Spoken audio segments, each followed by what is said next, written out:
No vídeo anterior, nós discutimos o modelo de geração superposta e fizemos análise de bem-estar. E nós mostramos que, naquele modelo, o equilíbrio competitivo ou recursivo, um ou outro, eles são iguais, ele pode não ser ótimo no sentido de Pareto. É uma propriedade importante, nós furamos o primeiro teorema do bem-estar. Intuitivamente, uma maneira de pensar o que está acontecendo é que os indivíduos, em alguma situação, eles querem jogar consumo para frente, mas não conseguem. E não conseguem porque, dentro daquela geração deles, ninguém quer trocar com eles, porque está todo mundo na mesma situação, e a outra geração viva vai morrer no período seguinte, também não permite que aconteçam essas trocas. Então, se ele fica preso com a dotação dele, por mais que ele queira fazer essa transferência de consumo, ele não consegue. Nós vamos agora usar essa parte do curso como uma maneira de introduzir moeda do modelo, fazendo com que a moeda desempenhe essa tarefa. Então, nós vamos fazer daí o gancho para colocar a moeda no modelo e tentar falar de moeda aqui no curso de Macro 1. Depois, em outros cursos aqui do departamento, vocês vão poder estudar mais a fundo moeda e outros modelos com moeda. Inicialmente, então, considere que os velhos iniciais possuem M unidades de moeda. Essa moeda que os velhos iniciais recebem, ela não tem nenhum valor intrínseco. Ela não pode ser usada na produção de outros bens, você não consegue usá-la para transformar em outros bens. Ela não gera nenhuma satisfação, ela não é bonita, ela não é feia, você não pode comer essa moeda.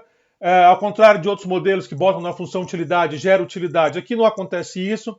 É um pedaço de papel. Um pedaço de papel que deram para os velhos iniciais e disseram, isso aqui é uma coisa que você pode trocar com os jovens, desde que eles aceitem. Se eles aceitarem, você pode trocar, ela continua existindo, mesmo depois que você morrer. Então é basicamente isso, é um pedaço de papel dizendo vale tanto. É isso a moeda para mim, é um pedaço de papel que diz vale tanto. Se as pessoas vão aceitar ou não esse pedaço de papel é outra história, mas é assim que está aparecendo a moeda nesse modelo. É uma estrutura de modelagem. Não estou dizendo que historicamente apareceu uma divindade, botou o papel no monte nas mãos de alguém e aí surgiu a moeda. Obviamente eu não estou dizendo isso. É preciso ser meio maluquinho para achar que a representação do modelo significa o que aconteceu historicamente. Não, é uma construção de modelo, uma construção lógica para justificar ou colocar a moeda num modelo, numa estrutura artificial como modelo. Então é isso, a moeda apareceu, é um pedaço de papel que não serve para nada, a não ser o fato de ter escrito vale tanto e que se alguém aceitar isso pode tentar repassar depois por esse valor. Seja QT o valor da moeda, então a moeda vale QT. Em período T, essa moeda vale QT. Desde que o valor, se esse valor seja estritamente positivo, se for positivo, eu não estou dizendo desde que seja, pode ser que não seja, mas desde que seja, os velhos iniciais poderão aumentar o consumo em relação ao equilíbrio de autarquia. Então, você tem um velho inicial, ele consome só a dotação dele, mas se esse Q for positivo, eles ganharam M. Se Q for zero, não serviu de nada. Se Q for negativo, uma situação meio absurda, mas também não serve de nada. Ele joga fora a moeda, acabou a discussão, não vai pagar para ter moeda. Agora, se Q for positivo, é possível uma melhora para os velhos iniciais, porque eles vão conseguir um consumo maior do que a dotação, que seria o consumo que eles teriam sem essa moeda. Ainda nesse caso, se isso acontecer, para gerações nascidas em T maior ou igual a 1, a restrição passa a ter a seguinte forma.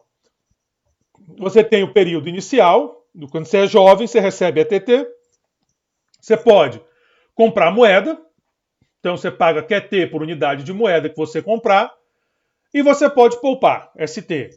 No segundo período, você vai ter a sua dotação do segundo período, o valor da moeda que você comprou MT, então aqui é MT, só que no preço QT mais 1, você mudou de valor a moeda, e você tem o retorno do seu ativo que você comprou, ou seja, lá da outra coisa que você usou para fazer poupança. Então, você passa a ter agora essas duas possibilidades.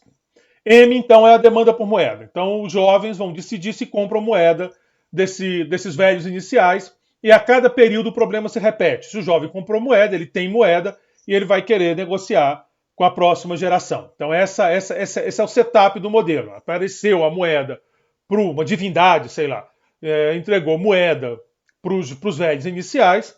Essa moeda não vale absolutamente nada, a não ser o fato dela ter um valor estampado. Vale tanto. mas ela não tem utilidade, ela não é um insumo de produção. Se esses velhos conseguirem vender essa moeda, os jovens vão comprar pelo preço QT, essa quantidade M que eles desejam, e isso vai ser levado para o próximo período para permitir, quando eles venderem, um consumo maior. Eles podem fazer também isso por meio de S, que vão ter um retorno R se fizerem isso. Bom, isolando o ST em 8 e substituindo em 9, então calculando para ST e trazendo para cá, nós já fizemos isso. Eu vou ter a seguinte expressão: CTT mais 1 menos ETT mais 1, né? Então CTT mais 1 menos ETT mais 1, mais QT mais 1 MT mais RT ST. E o ST eu calculo daqui. Então, mais RT CTT ET é igual a QT MT, QT mais 1 sobre QT menos R. Então, você isola, faz a substituição. Essa expressão é importante porque nós vamos ver que tem uma relação entre QT mais 1 e QT mais 1, QT e R. Uma relação importante. Se QT mais 1 sobre QT for maior que R, a demanda por moeda é infinita, porque você vai querer uma quantidade infinita de moeda, porque isso aumenta a tua possibilidade de consumo nos dois períodos, né? Tá aqui o que você tem num período acima da sua dotação, o que você tem no outro. Então eu quero moeda até não acabar mais. Isso não configura um equilíbrio, porque a oferta de moeda é M finita. Então não vai ter oferta e demanda, não vai ter equilíbrio com moeda. Por outro lado, se for menor, QT mais 1 sobre QT for menor que R, a quantidade demandada de moeda é zero, porque isso aqui vai ser negativo. Se eu tiver algum M, ele mata a minha possibilidade de consumo. Então também não vai ter um equilíbrio interessante. Vai ser zero demanda de moeda. Então só vai existir o que eu estou chamando de equilíbrio monetário quando QT mais 1, QT igual a R. Ou seja, quando o retorno da moeda for igual ao retorno dos títulos, ou seja lá qual era o ativo que tinha nessa economia. Essa é uma condição de arbitragem que tem que valer. Então, de saída, a gente já tem essa condição, trabalhar com dois ativos dá esse problema. Às vezes você pode fazer uma brincadeira que é o seguinte: a moeda, você faz 3 períodos, por exemplo, a moeda você consegue resgatar no período seguinte, o título só no terceiro período. Aí você tem umas relações mais interessantes. Eu acho que a Yagari tinha uns textos assim. Não tenho certeza se era ele, mas eu acho que sim. Então, não vai igualar, quando for vai ser zero. Então, mas nesse modelo que eu montei, eles não têm essa diferença de resgate de período. O equilíbrio possível é KT mais 1 sobre QT igual a RT. Os dois têm que dar o mesmo retorno para poder fazer sentido o modelo. Por fim, considerando que os indivíduos da mesma geração possuem as mesmas funções de utilidades e as dotações, também não vai ter poupança, porque um chega por outro e diz: você quer receber o meu bem para amanhã você me devolver? Ele diz: não, eu quero também vender. Se você quer vender, eu também quero, porque nós somos iguais. Então o S sai de jogo. E aí sobra as restrições com esse formato aqui. Então você tem a moeda, você pode comprar, vai reduzir teu consumo, e depois você vai poder aumentar o consumo. Quem vai definir isso é a variação do preço da moeda QT. Uma vez caracterizadas as restrições impostas, quer dizer, as restrições vão ter essa cara aqui, a gente pode voltar para o equilíbrio recursivo. Então, o equilíbrio recursivo com moeda, ele consiste numa sequência QT, que é o preço da moeda, CT, CTT mais 1, tal que o consumo dos velhos iniciais é dado por C01 igual a, quer dizer, eles consomem a dotação deles mais o que eles venderem de moeda. Dada a sequência QT, CT e CTT mais 1 resolve o problema de maximização, sujeito a 11 e 12. Esse problema de maximização sujeito a essas duas variáveis. E os mercados se equilibram, né? Os mercados continuam tendo que se equilibrar. Se QT é maior que zero, a gente tiver o equilíbrio monetário, você vai ter também MT igual a M pela lei de Walras. É o equilíbrio no mercado de bens, vai implicar equilíbrio no mercado monetário. Então também vai valer que o equilíbrio do mercado monetário está em equilíbrio, ou seja, Mzinho T igual a M, M é a oferta de moeda. Que é constante nesse modelo. Modelo bem simples, a oferta de moeda é constante, não tem variação na oferta de moeda. Então, desta forma, quando QT maior que zero, diz que existe um equilíbrio monetário, caso em que o nível geral de preço vai ser definido como 1 sobre QT. Né? O nível geral de preço é 1 sobre o preço da moeda. Então, 1 sobre QT define o nível geral de preço. Por outro lado, quando QT é zero, o nível de preço tende a infinito e diz que ocorre um equilíbrio não monetário. Então, essa moeda ela não está no equilíbrio. Pensar, se acontecer uma hiperinflação, acontece uma história dessa. O preço vai para o infinito, você descarta aquela moeda. talvez se substitua por outra, às vezes por uma moeda externa, ou você vai fazer troca direta ou alguma coisa aí você vai criar para se virar. Quando existe um equilíbrio monetário, ou seja, QT maior que zero, é possível substituir as equações 11 e 12 na função de utilidade e obter a seguinte condição de primeira ordem. Então você vai lá substituir as equações 11 e 12 na função de utilidade, daí você vai derivar em relação a M e vai sair essas condições de primeira ordem. Essa equação pode ser escrita como μ, que é a taxa marginal de substituição, a razão das derivadas, né? É igual a QT mais 1 sobre QT, que reflete aquela nossa do μ igual a R.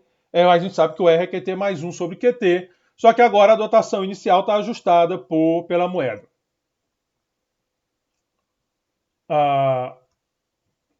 Então, isso aqui é verdade. Se não está claro, de novo, você pegou isso aqui é o consumo no primeiro período, isso aqui é o consumo no segundo período. Você jogou na função utilidade e fez a derivada. Quando você derivou em relação a MT, no primeiro fica menos QT, está aqui, é como se tivesse um menos, porque aqui ficou igualdade, que multiplica a derivada em relação ao primeiro argumento. No segundo, vai ficar QT mais 1, que multiplica a derivada em relação ao segundo argumento. Daí, como μ, essa razão U1, 2, você encontra essa expressão QT mais 1 sobre QT. Então, essa é a lógica da coisa. Bom, com quanto que M tiver entre 0 e ETT sobre QT, é possível determinar a equação da moeda, a demanda por moeda, a partir dessa equação 13. Ou seja, eu vou resolver isso para M, para encontrar a demanda por moeda. Daqui a pouco a gente faz um exemplo, só tente acompanhar o raciocínio. Talvez valha a pena pegar um caderno e ir fazendo as contas para você ir acompanhando o que está acontecendo. Aliás, essa era uma dica boa para o vídeo anterior, que eu não dei lá, mas ajuda muito pegar um caderno e fazendo as contas. Bom, a primeira desigualdade é a consequência do equilíbrio monetário. Eu quero que tenha moeda, então M maior que zero. A segunda é verdade, porque quando M chega perto de ET sobre QT, CT está indo para zero e esse μ vai indo para infinito, né? Porque, olhem aqui, se M é ET sobre QT, esse cara está indo para zero. Logo, o μ está indo para infinito quando CT vai para zero. Utilidade marginal de consumir no período 1, quando C vai para zero, ela explode para infinito, é propriedade da função de utilidade. Então, usando a condição MT igual a M, que é o equilíbrio do mercado monetário, então eu pegar o equilíbrio do mercado monetário, colocar aqui dentro, esse MT vira um M, né? Eu posso resolver para MT se eu quiser, ou eu posso usar essa condição e impor o equilíbrio no mercado monetário. E aí vai me permitir resolver para QT e QT mais 1. Eu vou poder escrever QT mais 1 como função de QT. Nessas condições, o equilíbrio monetário será caracterizado por qualquer sequência limitada que obedeça essa função QT mais 1 f de QT. Se isso for obedecido, função que eu obtive lá da condição de primeira ordem, eu tenho meu equilíbrio monetário. E eu tenho o estado estacionário num ponto fixo de f de QT, ou seja, Q igual a f de Q. QT mais 1 igual a Q, Q igual a f de Q. Se eu achar esse ponto fixo, eu tenho, então, um equilíbrio estacionário, um estado estacionário. E aqui vem uma proposição. Existe exatamente um estado estacionário, Fq igual a Q, se μ na dotação inicial for menor do que 1. Nós já sabemos que essa condição ela tem um impacto, ela significa que o equilíbrio lá, com o equilíbrio competitivo, o equilíbrio competitivo ou recursivo, como você quiser, ele não é ótimo, ele não é ótimo no sentido de Pareto. Então essa condição é a condição que garante aquela situação. Caso isso seja maior que 1, maior ou igual a 1, então não existe solução para Q igual a f de Q, não vai dar para falar de equilíbrio estacionário. Então, para ter equilíbrio estacionário, eu preciso, dito de outra forma, que o equilíbrio não seja Pareto ótimo. De novo, faz um certo sentido, porque quando o equilíbrio é Pareto ótimo, as pessoas não têm porquê, a moeda não vai ter um efeito tão interessante. Vamos demonstrar nossa proposição. Considere essa função aqui, o 1 menos o 1 mais o 2. Ora, essa função aqui é basicamente os termos da taxa marginal de substituição. Lá é 1 sobre 1, 2. Aqui eu estou fazendo menos o 1 mais o 2. Então, uma conversa com a outra de perto. Nota que Fq igual a Fq se somente T de Q igual a 0. Então, eu vou ter o equilíbrio, essa coisa vai funcionar quando T de Q é igual a 0. Se não tiver claro, volta aqui um pouquinho comigo. Vamos voltar. QT mais 1 sobre QT é igual a 1 sobre o 2. Né? Está aqui da condição de primeira ordem. Ora, se o 1 é igual ao 2, menos o 1 mais o 2 é 0. Então a coisa vai ser 0 quando aquela razão for 1, ou seja, quando TQ igual a 0. Então eu vou procurar soluções para TQ igual a 0. Inicialmente eu vou mostrar que existe no máximo uma solução para TQ igual a 0. No máximo uma. Isso vai ser verdade, não estou dizendo que é uma, é no máximo, pode ter nenhuma. Isso vai ser verdade se T for monótono. Se eu conseguir provar que T for monótono, só vai cruzar o 0 uma vez. Depois não cruza mais, ela não vai e volta, né? Quer dizer, ela não faz isso. Ou ela faz isso, cruzou o 0 uma vez, não cruza mais. Então, a minha primeira preocupação é mostrar que é monótono. Vou mostrar, então, de saída, que T' de Q é menor do que 0, estritamente menor do que 0, ou seja, é monótona e só existe no máximo uma solução. Para isso, lembra que a função utilidade é estritamente côncava e logo sua matriz hessiana deve ser negativa definida, ou seja, para qualquer x diferente de 0, vale que x', 1, 2, 2, 1, 2, 2, x é menor que 0, é a propriedade, quer dizer, para garantir a concavidade estrita da função a concavidade estrita da função utilidade garante que isso é verdade. Isso é verdade para qualquer x diferente de 0, então é verdade para x igual a 1, 1. Porque tem que ser verdade para qualquer x diferente de 0. Então, em particular, é para esse. Ora, se eu uso o 1, quando eu faço a multiplicação, eu tenho então que o 1 mais o 2, 2 menos o 1, 2 menos 1, 2, 1 é menor que 0. Né? Só fazendo a multiplicação x', x, multiplicando essa matriz. Multiplicando essa matriz. Opa! 1 vai, é 1 menos 1. É 1 menos 1. É 1 menos 1. Esse aqui é o ruim de fazer aula em vídeo, porque na sala, como eu faço a conta, eu pego os typos, né, as digitadas erradas. Porque se fosse um 1, não ia dar esses menos aqui. Então é 1 menos 1. Bom, mas vamos lá. Mas tem que valer para qualquer um diferente de 0, vale para 1 menos 1. Ora, vamos fazer agora a derivada desse cara. É isso que eu quero. Vamos fazer a derivada dele com relação a quê? Né? Minha derivada com relação a quê? A derivada vai ser mu1u menos 1u, m menos u1, 2, menos mu2, 1, mu2, 2, né? Fazendo essa derivada aqui em relação a quê? Que eu já fiz para vocês, essa daqui, que é estritamente menor do que 0, porque isso aqui é menor que 0. Ou seja, eu tenho o resultado que eu queria, T' de Q menor que 0. Com isso, nós mostramos que T é monotonicamente decrescente, de forma que existe no máximo um Q para TQ igual a 0. Ou seja, ela só passa uma vez no máximo, ela pode não passar nunca, ela pode vir assim, por exemplo, tangenciando o 0 ou assim. Desculpa, agora eu já sei que é negativo, então ela pode vir assim, tangenciando o 0. Eu preciso agora saber quando vai passar, quando vai existir algum. Bom, eu sei que para valores de Q próximos a ETM, a função assume valor negativo. Nós já discutimos isso. Se Q é próximo de ETM, o que eu tenho é que o consumo vai indo para 0 no primeiro período, então a utilidade marginal dele vai lá para cima.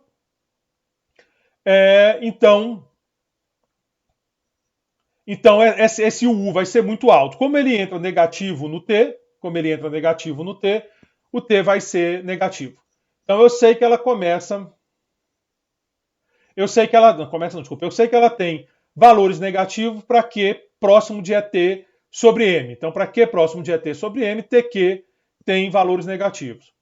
Ora, se T é decrescente e tem valor negativo, para que eu tenha o único TQ igual a 0, eu preciso de que T0 seja maior que 0.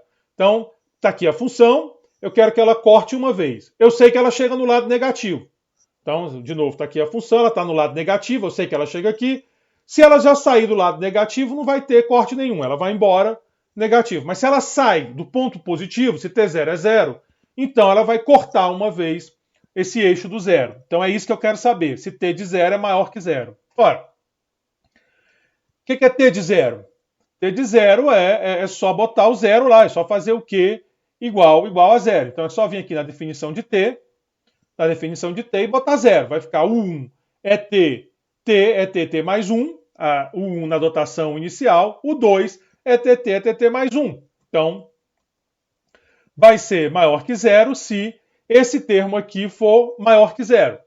Esse termo vai ser maior que zero quando o 2 for maior do que o 1. Aí vai ser maior que zero, né? O 2 maior que o 1.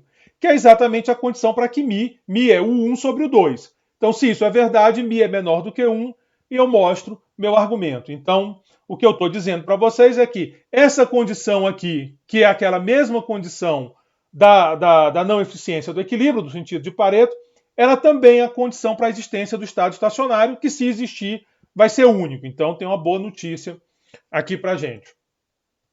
O resultado importante da proposição é que a condição para a existência do equilíbrio monetário estacionário é a mesma condição para que o equilíbrio competitivo não seja ótimo no sentido de Pareto. Como foi visto, a perda de bem-estar resultava do fato que os indivíduos desejavam poupar mais, mas não podiam. Então a moeda vai transferir recursos no tempo, por isso a condição acaba sendo a mesma. Então, nessa forma, se você pensar nas funções clássicas da moeda, como unidade de conta, reserva de valor e meio de troca, a moeda aqui vai ter essa característica de reserva de valor. A moeda aqui é um ativo financeiro que você está usando para transferir recurso no tempo. Quando ela aparece assim. Se não valer a condição, aí você pode não ter equilíbrio, ou pelo menos não vai ser estacionário. Então essa é a ideia. Bom, para dar clareza às coisas, vamos usar um exemplo. Eu não fiz exemplo no outro, exatamente porque eu queria deixar o exemplo para cá.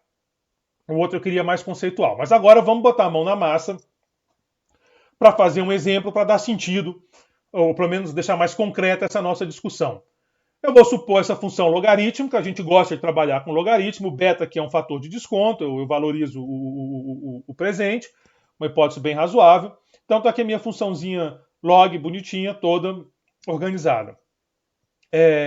Eu vou usar a equação 13 para determinar a demanda por moeda, é aquela equação que iguala o mi a QT mais 1 sobre QT, que vai ter então essa forma aqui. Vai ser essa forma, beta é TT. Essa é a demanda por moeda, depende de QT e QT mais 1. Se não ficou claro, a ideia do exemplo é deixar as coisas claras. E aí eu fui muito rápido. Então vamos voltar com esse exemplo com um pouquinho mais de cuidado. Bom, a equação 13 me diz isso aqui, que mi de ETT menos QTM, ETT mais 1 mais QT mais 1 MT é igual a QT mais 1 sobre QT. Essa equação é a condição de primeira ordem do problema. Então você resolve a condição de primeira ordem, você vai encontrar essa equação. Ora, qual a função de utilidade que eu tenho lá em 14? Função de utilidade é logaritmo.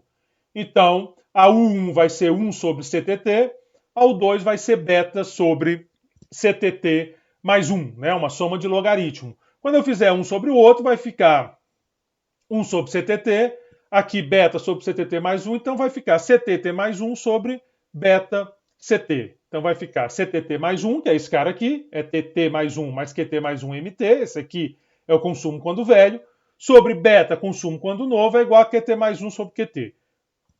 Volta. Multiplica em cruz. Multiplicando em cruz vai ficar QT é TT mais 1, né? QT mais 1 MT, é igual a beta, QT mais 1 é TT, joia, menos beta, QT mais 1, QT MT.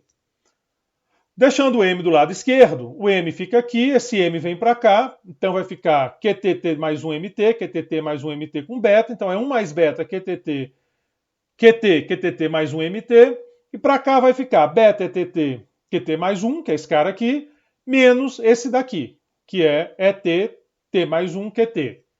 E aí dá o resultado que eu tenho na minha transparência anterior, né? Vai dar esse resultado aqui, beta é TT, QT mais 1, menos T mais 1 QT sobre 1 mais beta QT mais 1. Então você tem esse resultado aqui, só mudou 1 mais beta que lá eu botei na frente. Mas, então eu encontrei a demanda por moeda. Está aqui a minha demanda por moeda como função do preço da moeda em T mais 1. Essa é a minha demanda por moeda.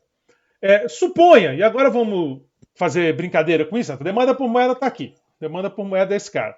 Vamos fazer agora tirar algumas conclusões curiosas aqui. Então, supõe inicialmente que a dotação no segundo período é zero e que no primeiro período é constante igual a E chapéu. Ou seja, você tem um valor que você ganha no primeiro período, é chapéu, no segundo zero. Com isso, eu garanto que há interesse em transferir consumo para o segundo período. O cara vai ficar desesperado, porque ele vai passar fome quando tiver mais velho. Ele não tem dotação quando tiver mais velho. Então, é um jeito fácil de garantir que tem essa vontade de jogar consumo para o segundo período. Uma das implicações é que também, em cada período, o produto da economia total vai ser E-chapéu, né? Porque em cada período tem E-chapéu para os jovens e zero para os velhos. Então, o produto total é E-chapéu. Usando a condição de equilíbrio do mercado monetário e esta hipótese da equação 15, então eu vou pegar essa equação 15, a demanda por moeda, e vou botar primeiro MT igual a M, que é o equilíbrio do mercado monetário. Depois, onde tem ETT eu vou botar E-chapéu, onde tem ETT mais 1 eu vou botar zero. Então, M zerou, tchau, foi embora esse termo aqui. QT mais 1 cancela com QT mais 1. QT mais 1 cancela com QT mais 1. Vai ficar beta ETT QT. Vamos ver se é isso mesmo, espero que seja. Beta ETT, que é o E-chapéu. 1 mais beta M é porque ele já fez para QT. E aqui eu tinha feito para MT, né? Então você vai dar M, aí você tem o QT aqui, resolve, vem para cá, aqui desce o M, dá certinho. Então, QT é igual a beta E-chapéu, 1 mais beta M, que é igual a Q estrela, que é estacionário, para qualquer ponto, né? Isso aqui é constante. Então eu já saí com o meu equilíbrio estacionário no modelinho. QT é igual a isso, beta E-chapéu, 1 mais beta M. Nesse caso, existe apenas um equilíbrio monetário que corresponde ao estado estacionário. Então, de cara, o equilíbrio monetário já é o estado estacionário nesse modelo bacaninha que eu fiz. Mas tem uma implicação nessa equação 16. Tem uma implicação para, principalmente quem fez economia, que estudou macro com economia, não fez só estudar para Ampec. Eu acho que quem estudou para Ampec também viu isso, mas no curso de economia, dependendo do professor, essa discussão é valorizada a beça. Então vamos lá, vamos brincar de macro 1, vamos brincar de monetária. Pega a equação 16 e veja o que acontece. Se nós substituirmos Q pelo nível de preços, então onde tem Q, eu vou botar o nível de preços, Q é igual a 1 sobre P, né? 1 sobre o nível de preço, que é o valor da moeda, Q, então é 1 sobre o nível de preços. E onde tem chapéu, eu vou botar YT. Então aqui eu vou botar 1 sobre P, que é o nível geral de preços, e aqui eu vou botar o YT, porque nós já vimos que YT é chapéu. Se eu fizer isso, eu vou ter essa relação daqui, ó. Eu vou ter essa relação. 1 sobre P, vem para cá, é P, é YP, e o outro termo vai para lá, 1 mais beta sobre beta M, que é uma relação que certamente, principalmente quem fez economia, quem fez macro 1, macro 2, conhece esse cara. Né? Isso aqui é a teoria quantitativa da moeda. MV é igual a PY. Aqui uma estrelinha, mas PY é igual a MV. Dado um Y, e aqui o Y é constante, é chapéu, um aumento de M leva a um aumento de P. Então eu tenho uma teoria quantitativa da moeda bonitinha, com V igual a 1 mais beta sobre beta. Essa seria a velocidade de circulação da moeda, se eu estiver pensando em termos de teoria quantitativa. Então, do meu modelo de gerações superpostas, é onde a moeda aparece para permitir essa troca, que vai melhorar o bem-estar da economia, eu tirei uma equação quantitativa.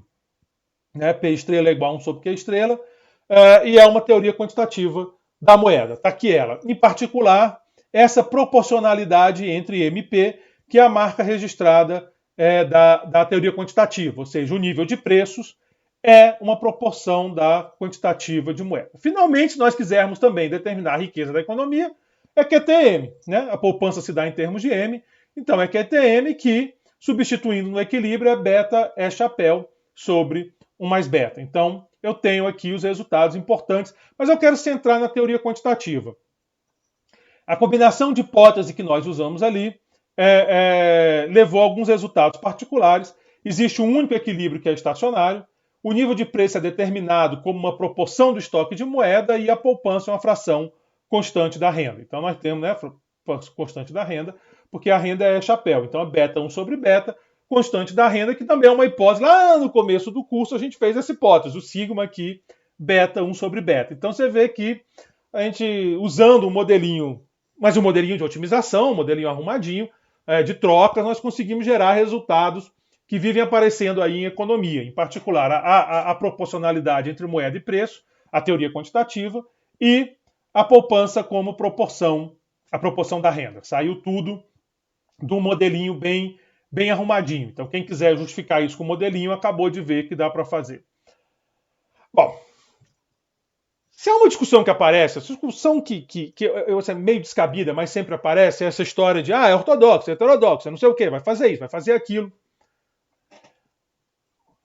Bom, seja lá o que você quiser pensar sobre tudo isso, e cada um aqui faz seu caminho, eu não estou aqui para guiar vocês nesse respeito, eu estou para apresentar modelos, técnicas e métodos. Tenham em mente que economia, fazer modelo, não tem a ver com resultado. Resultado é consequência. Tem a ver com método de construção de modelo. A depender das hipóteses que você colocar, você vai tirar resultado diferente. Talvez o que possa, se é que faz sentido falar em economia ortodoxa, essa ortodoxia estaria em métodos que envolve construção de modelos a partir de pressupostos bem definidos, como, por exemplo, pressupostos como utilidade, tecnologia, e o método empírico de testar esses modelos, checar os resultados e tentar a medição dos valores relevantes. O resultado é consequência. Esse modelo que eu estou discutindo com vocês é um modelo de racionalidade, de maximização, não tem nem rigidez de preço. É um modelo de equilíbrio, é um modelo de equilíbrio. Isso é um modelo todo bacaninha. E gerou uma teoria quantitativa, né? Nós vimos aqui, eu tenho minha teoria quantitativa. Bom, eu posso gerar outras coisas também, com o mesmo modelo, com as mesmas hipóteses. Eu vou brincar só com as hipóteses do finalzinho que nós fizemos. Aquela hipótese do E-chapéu zero, que foi a última hipótese, né? Toda a estrutura que nós fizemos, a gente não falou de E-chapéu zero. Foi essa hipótese que chegou aqui na teoria quantitativa. Então, o que eu vou fazer aqui com vocês é muito mais uma provocação do que uma discussão de pressupostos de política monetária. Eu vou pegar esse modelo, e esse modelo é um modelo cheio de manhas, digamos assim. Nós já vimos, ele tem problema de bem-estar e tal. E eu vou gerar um resultado, no mínimo, contraintuitivo se você está pensando com uma teoria quantitativa. Vamos olhar, então. Vamos ver, vamos chegar lá. Vou alterar os resultados. Vou mudar a minha hipótese. Agora, em vez de ser E-chapéu e zero, vai ser E1 e E2. Então, você tem uma dotação num período e outra no segundo período. Só estou mudando isso. O resto, o modelo é o mesmo. O modelo é o mesmo. Nesse caso, a equação 15 e o equilíbrio no mercado monetário implicam nesse resultado aqui. Eu vou pegar a equação 15, de novo, é aquela equação do equilíbrio do QT, né, do QT mais 1. Está aqui minha equação 15, define a demanda por moeda como função de QT e QT mais 1. E agora eu vou botar E1 aqui e E2 aqui. Então é isso que eu vou fazer. Em vez de botar E-chapéu e zero, que cancelava o QT mais 1, né? O QT mais 1, porque esse QT ia embora, ficava QT mais 1. Não, vai ter E1 e E2, e aí eu vou fazer a álgebra da coisa para ver onde é que a gente chega. Então, eu tenho aqui a minha equação, que vai ficar assim. M, QT mais 1 mais beta, menos beta é 1, QT mais 1 é igual a menos E2 QT. Vou rearrumar os termos, porque eu quero escrever QT mais 1 como função de QT. Eu quero aquela função, QT mais 1 f de QT, foi aquela função que é a partir dali que eu defini o equilíbrio estado estacionário. Então, estou procurando por ela, boto em evidência os termos aqui. Então, aqui vai ficar... Estou multiplicando por menos 1, né, para sair esse menos daqui e virar os sinais aqui. Então, aqui é beta é 1, menos M, QT 1 beta. Implica QT mais 1 f de QT, que é igual a E2 QT, beta é 1, menos 1 mais beta M QT. Então é esse o meu resultado novo. Foi nesse resultado que eu cheguei. Para determinar o estado estacionário, eu quero buscar um valor tal que Q é igual a F de Q. Então é isso que eu quero. Impondo a condição do estado estacionário em 18, eu vou encontrar esse valor aqui. QT é igual a beta E1 menos E2 sobre 1 mais beta M. Então eu estou só impondo o estado estacionário aqui e resolvo, né? Vai ficar Q, onde tem QT mais 1 em QT eu boto Q, resolvo para encontrar essa solução aqui. Note que existirá um equilíbrio monetário, ou seja, QT maior que zero, apenas quando beta é 1 maior que E2. Então, para existir equilíbrio monetário, eu preciso que beta é 1 maior que E2, senão QT vai ser menor que zero, que não faz sentido. Ora, é a minha condição de novo, é só vocês calcularem lá a função utilidade, a derivada, né? O 1 vai ser 1 sobre C1, o 2 vai ser beta sobre C2, quando você fizer a relação, botar um sobre o outro, vai ficar beta C1 sobre C2, na dotação inicial é 1, é 2, a relação volta. Então, de novo, essa condição me obriga é a condição que a gente está girando em torno dela o tempo todo, desde lá da aula passada, desde o vídeo passado. Então é esse o resultado. Essa função é convexa, estritamente crescente e tende a infinito. A partir desse fato, dessa relação QT mais 1Q, nós podemos analisar os equilíbrios monetários não estacionários do modelo. O equilíbrio estacionário é esse daqui. A gente já sabe, para aparecer tem que ter a condição. A gente já provou isso, a gente já mostrou, era uma proposição, nós demonstramos, não tem surpresa nenhuma. Agora eu quero os não estacionários. Então o estacionário está aqui, tá jóia. Eu quero agora os não estacionários. Quando Q0 igual a Q estrela, a economia fica sempre no estado estacionário, bonitinho e tal, um estado estacionário complicado, mas é um estado estacionário. Eu quero agora Q0 maior que Q estrela e Q0 menor que Q estrela. Está aqui o gráfico para a gente enxergar. Se Q0 maior que Q estrela, esse negócio explode. Porque a função tem essa característica. Não é que nem o modelo de Solow que passa assim e tudo funciona. Se Q0, aqui é uma reta 45 graus. Se Q0 é menor que Q estrela, que é o que me interessa, eu tenho Q0. Q1 eu vou obter aqui, então aqui está aqui Q1. Volta no 45 graus para Q1 aqui, então Q2 vem para cá e assim por diante. Ou seja, Q está indo para zero. Eu vou ter uma sequência de Qs que está convergindo para zero. Mas cada Q é positivo. Então, cada Q desse está configurando um equilíbrio. Então, se o valor inicial da moeda for maior que Q estrela, 18 implica que Q vai para infinito, de forma que qualquer sequência iniciando com um valor de moeda maior do que o de estado estacionário não é um equilíbrio, porque Q está indo para infinito, a coisa toda desanda. Lembre-se que a sequência QT é um equilíbrio, é preciso que obedeça a FQ e seja limitada. Eu acho que eu não provei isso nas notas de aula. Se vocês pegarem as notas de aula do Randall Wright, foi de onde eu peguei essa discussão toda, eu tenho a impressão que ele prova. Por outro lado, qualquer sequência que siga a equação 18 e comece entre 0 e Q estrela será limitada. É limitada, né? Ela vem de Q estrela, está indo para zero. Bonitinha, a sequência não é explosiva. E, portanto, caracterizar um equilíbrio monetário. Dessa forma, tem um contínuo de equilíbrios monetários para o modelo para cada Qzinho que ela vai assumindo. Cada Qzinho ela vai assumindo. Agora, além de ter isso, essa sequência está indo para zero, esse valor está indo para zero. Então, QT vai para zero. Ora, se QT vai para zero, então mesmo com uma oferta monetária constante, você tem hiperinflação. Porque QT ir para zero significa PT ir para infinito. Então eu estou jogando o nível de preço para infinito, isso é o que a gente chama de hiperinflação. Qual é o interesse aqui? Você olha a TQM, a TQM não vai prever nunca uma hiperinflação com oferta de moeda constante. Não tem essa hipótese numa TQM. Se a oferta moeda é constante, o preço também vai se comportar. Então eu gerei uma trajetória de hiperinflação, do nível de preços indo para infinito, com oferta de moeda constante. Num modelo feijão com arroz como esse que eu estou botando para vocês. Então, tenham sempre em mente que conclusão de modelo é uma coisa. Fazer economia tem a ver com método. Nós temos um modelo, nós definimos utilidade, a gente não tem função de produção, uma economia de trocas, tem racionalidade, inclusive racionalidade bem estrita, eu não estou fazendo nenhuma maluquice, e gerei esse resultado. O que está acontecendo aqui é que a moeda está sendo abandonada pelas pessoas, não pelo excesso de oferta, mas pela própria dinâmica do sistema. Um exemplo forçado, mas o que eu quero mostrar aqui é essa diferença, né? Quer dizer, às vezes a gente pensa que, se é ortodoxo, então tem que ter esse resultado. Não. O ponto não é o resultado é a consequência. O ponto é o método, é como você vai abordar o problema.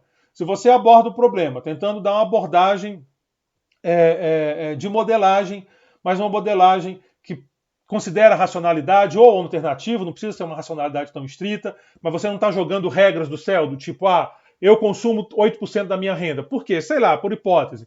Eu formo preço jogando dado. Mas por quê? Porque por hipótese. Não. Você tem regras de comportamento, você tem que definir utilidade, quando o caso definiu tecnologia, e depois você usou uma abordagem empírica quando possível. É claro que nem sempre é possível avaliar essas conclusões de modelos empiricamente, principalmente em macroeconomia. Estabelecer causalidade em macroeconomia é tarefa de gincana daquelas difíceis, nem sempre consegue, tem muito esforço sendo feito. A econometria moderna avançou muito nessa questão de causalidade. Em micro, o impacto é formidável. Você vê que tem um prêmio Nobel já para esse pessoal que foi buscar causalidade, estudando pobreza, no caso, mas com método ali é muito importante para o prêmio lá da Duffler, do Benagi. E o outro que eu acabei de esquecer o nome, isso é terrível, né? O cara ganha um prêmio Nobel e a gente esquece o nome dele, mas acontece. Mas, de todo modo, essa discussão cresceu muito, ganhou muita força. Em macro é mais complicado. É difícil fazer contrafactual em macro. Aí quando você faz o contrafactual usando, por exemplo, um grupo sintético, que é uma abordagem de criar contrafactual, a construção do contrafactual às vezes importa. Então, feita essa ressalva, o ideal é que você procure justificar seus resultados, pelo menos com uma teoria sólida. O que eu digo para vocês é que qualquer resultado, praticamente qualquer resultado que vocês imaginarem, vocês conseguem obter usando essa estratégia que nós estamos fazendo no curso de fazer um modelo, resolver o modelo e observar a solução do modelo. Então, por que eu só não boto o resultado e pronto? Porque tem uma consistência, as hipóteses estão explícitas. As hipóteses que eu tive para um caso e para outro estão explícitas. As demonstrações que eu fiz no caminho garantem situações gerais na análise do modelo. Então é saudável fazer isso. Evita o vale tudo. Evita o vale tudo. Quer dizer, até vale, mas você tem que trabalhar um pouquinho para chegar no vale tudo. Então é isso que a gente tenta fazer em economia. É um pouco essa a ideia desse curso, muito no nível de ferramentas. Bom, nós fizemos um modelo com a oferta de moeda constante, M dado. Só para terminar aqui essa unidade, vamos fazer uma variação na oferta de moeda. Vamos supor que a oferta de moeda está crescendo a uma determinada taxa. Então, não vai ser mais constante, chega a moeda o tempo todo. E eu vou procurar o exercício. Esse aqui é um exercício, a bem dizer.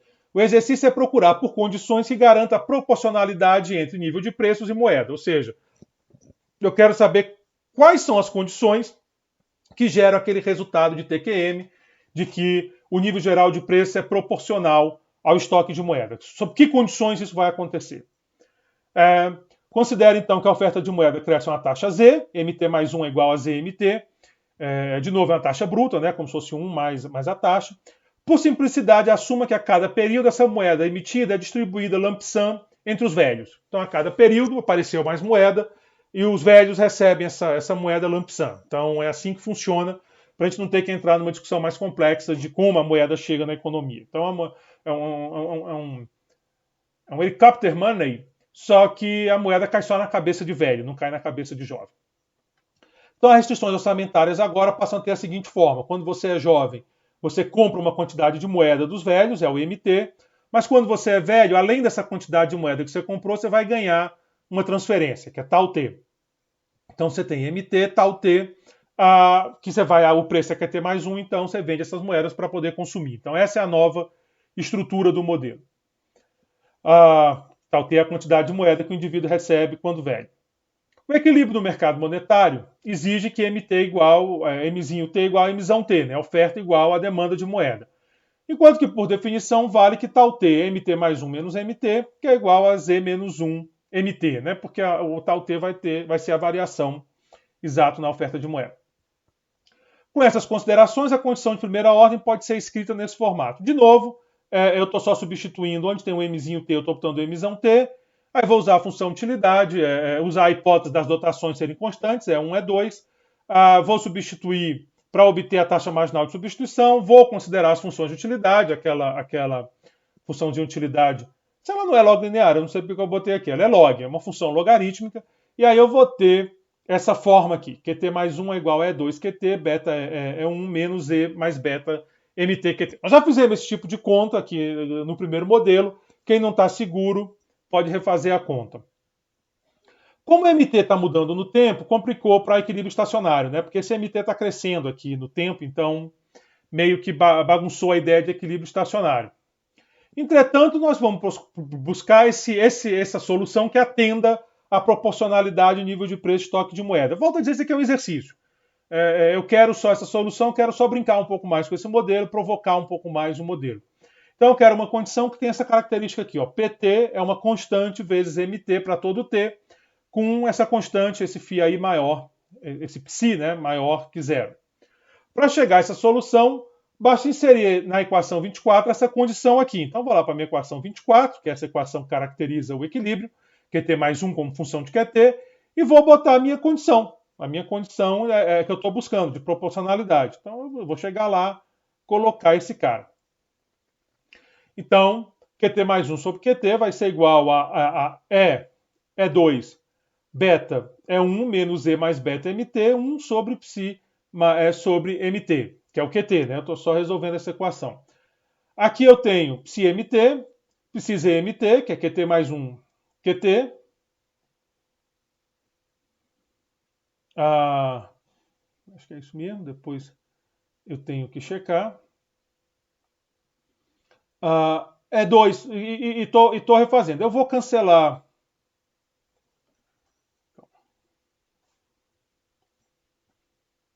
Eu tenho QT mais 1 sobre QT é igual a 2.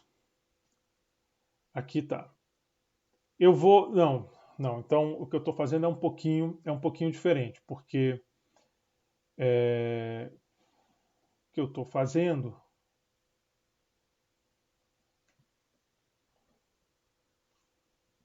Eu fiz essas contas todas, aí eu fiz os slides e agora eu estou me enganchando. Eu estou me enganchando nas contas. Deixa eu chegar lá de novo. 1 sobre QT é φmt. Então, 1 sobre QT é igual a πmt, tá certo. QT mais 1 é igual a isso aqui, tá certo. Tá, pronto, agora vai. Desculpem o gancho, o slide às vezes atrapalha. Então, tá certinho. Isso aqui é porque eu estava pensando como QT, mas não é. 1 sobre QT. Então, 1 sobre QT é πmt. Tá certinho, ó, 1 sobre QT é πmt. O QT mais 1 é 1 sobre isso. Então, ele está aqui. O MT cancelou com esse MT, sobrou esse 1 menos psi. Tá joia. Esse MT agora eu cancelo com esse MT, e aí eu vou resolvendo a expressão para psi.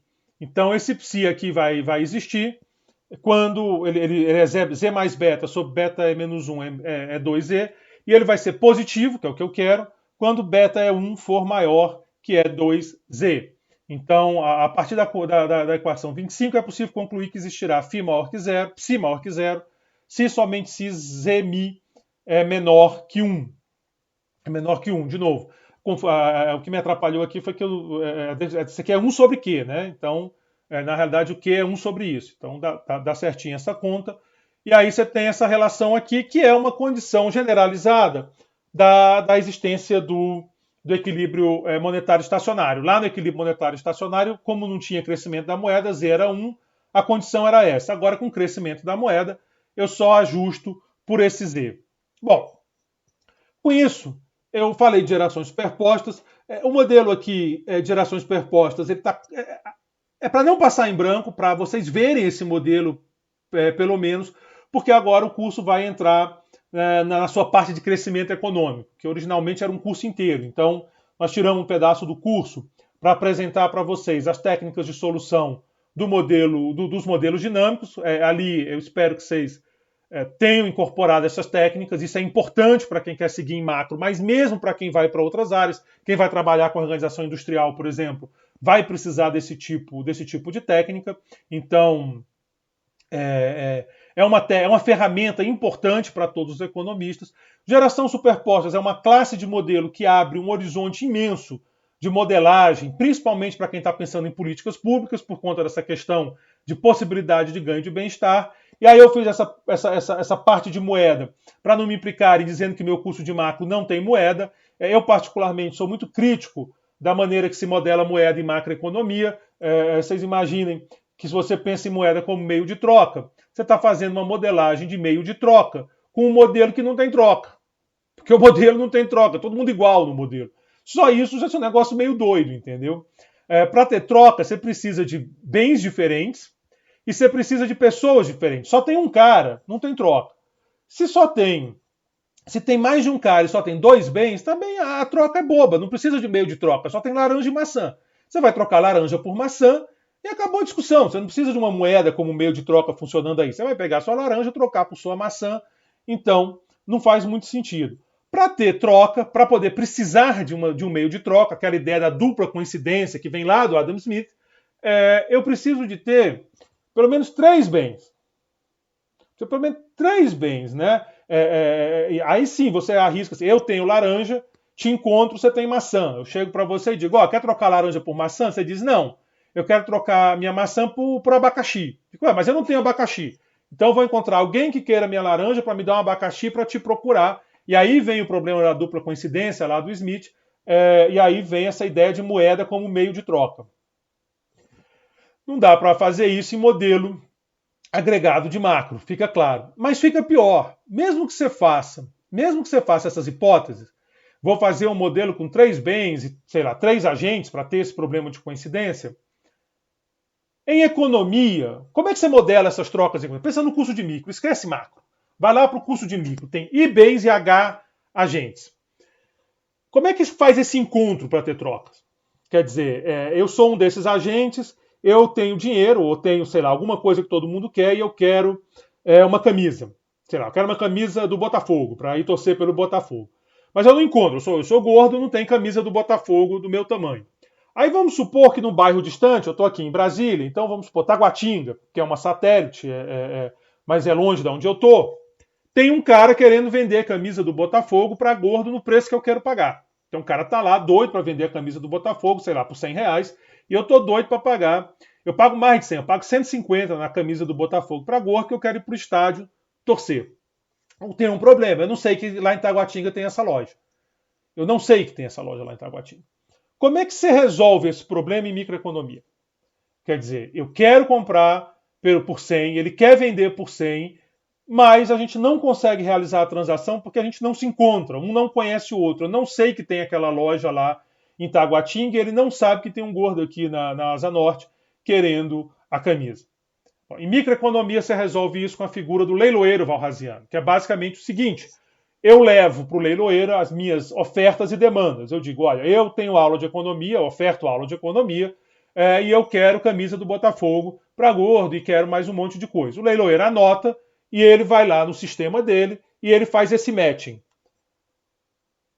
É assim o mundo de micro, é assim que a gente modela trocas em economia. Se você parar para pensar, não tem espaço para meio de troca. Também, não tem por que eu demandar um meio de troca se minhas trocas são feitas pelo leiloeiro. Então, se você parar para pensar, não é trivial botar moeda. O Random Wright e o Kiyotaki têm umas modelagens nesse sentido que tentam resolver esses problemas, uma economia sem leiloeiro valrasiano, onde as trocas têm que ser feitas a partir de encontros. Um dos exemplos das notas de aula de programação dinâmica é um modelo desses, eu não explorei aqui porque era uma novidade que eu queria fazer, mas nesse sistema remoto já tem muita novidade, então eu deixei de fora. Mas tem uma literatura nesse sentido, mas é difícil, é complicado, é pesado. Então, o que acontece é que, na prática, a introdução de moeda em modelos de economia acaba sendo forçado. Então, você pode usar, por exemplo, a moeda na função utilidade, que é muito usada, é muito popular. Resolve o problema, você gera uma demanda por moeda, mas é forçado, porque a moeda não gera utilidade diretamente, não. Tem a ideia de custo de transação, que isso também é bacana, mas, de novo, é uma forçadinha. Tem o Cash in Advance, que talvez seja uma ideia mais interessante, que diz o seguinte: olha, para alguns bens você precisa de ter moeda, então você tem que ter um estoque de moeda, porque alguns bens você precisa de moeda, é bacana, mas, de novo, encaixa mal no modelo, em modelos de macro, você está forçando um pouco a barra, até porque só tem um bem, né? Então, aí você pode fazer uma hipótese ou outra. Ou você pode fazer o que a gente fez aqui, que é a moeda virar um ativo financeiro. Então você está fazendo uma demanda por esse ativo que eu estou chamando de moeda. Mas, de todo modo, é uma situação forçada. Então eu acho assim que trabalhar moeda em macroeconomia requer uma discussão muito profunda do modelo que você está usando, do sentido que faz e do que você está querendo modelar. E para mim isso não cabe num curso tão cheio, né? Porque é um curso que nós começamos lá com o modelo de solo, nós discutimos várias técnicas de solução de modelos dinâmicos, nós falamos de gerações superpostas e nós vamos agora para uma bateria de modelos de crescimento econômico. Então, mas aí também para não dizerem que eu não boto moeda, para não dizer, o Heller ele dá economia monetária sem moeda, essa é uma piada que tinha aqui antiga no departamento. Mas é verdade, se um dia eu der um curso de economia monetária, vai ser sem moeda, mas é optativo, não é para todo mundo, não. Quem quiser curso com moeda, tem aqui no departamento, tem vários. De várias abordagens. O departamento é pródigo nisso. Então, eu encerro aqui. Eu espero que tenha despertado o interesse de vocês nesse modelo de geração superposta. Eu sei que foi uma coisa meio corrida, mas é isso mesmo, a ideia era essa, é só para despertar o interesse, tanto nos modelos de gerações superpostas, quanto para levantar problemas de moeda e mostrar como pode ser tricky, né? Capcioso, colocar a moeda no modelo macroeconômico. Com isso, termina essa transição, esse modelo de geração superposta encaixado aí no curso, e aí, a partir das próximas aulas, dos próximos vídeos, o curso vai mudar muito o jeitão dele, nós vamos discutir crescimento econômico, tá certo? Então, estamos encerrando uma fase do curso com esse vídeo. Obrigado pela atenção de vocês.